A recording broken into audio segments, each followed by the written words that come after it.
Cauliflower టమాటా అండి, అందరికీ తెలిసిందే. కాకపోతే తెలియదని కాదు, ఇప్పుడు కొత్తగా యూట్యూబ్ చేసే పిల్లలు కూడా ఉంటారు కదా, కొంతమంది తెలియని వాళ్ళు నేర్చుకుంటారని చేస్తున్నాను.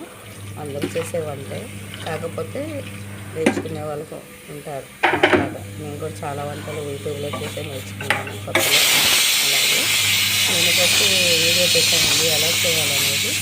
అలాగే ఈ వీడియో కూడా వాయిస్ మాట్లాడకుండా చేసి ఇలాగా అన్నమాట.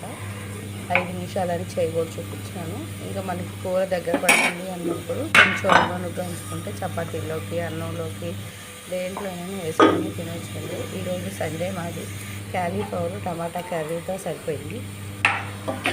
ఊరెళ్ళి వచ్చేసరికి జల్లులు దగ్గు అన్నీ వచ్చినాయి కాబట్టి కొంచెం బ్రేక్ ఇచ్చాము. అరకిలో బొగ్గు చికెన్లు అవన్నీ తినేసి వచ్చేసరికి, అందుకని సండే కాలేదు. క్యాలీఫ్లవర్ టమాటా చేశాను. అలాగే క్యాలీఫ్లవర్తో పచ్చడి కూడా చేద్దామని సగం కూర చేశాను, సగం పచ్చడికి మొక్కలు కడిగి పెట్టాను. ఆ వీడియో కూడా పెడతాను తెలియదు.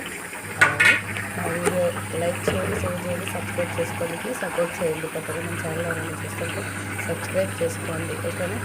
పక్కనుండి బెల్ కొట్టి లైక్ కూడా చేయండి. లైక్ చేస్తే నా వీడియోలు కొంతమందికి షేర్ అవుతుంది. ఓకేనా? అలాగే దీంట్లో చూపించినట్టు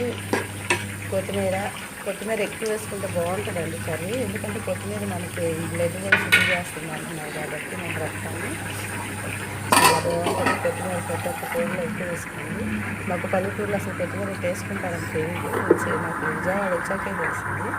ఓకేనా? బాయ్ అండి.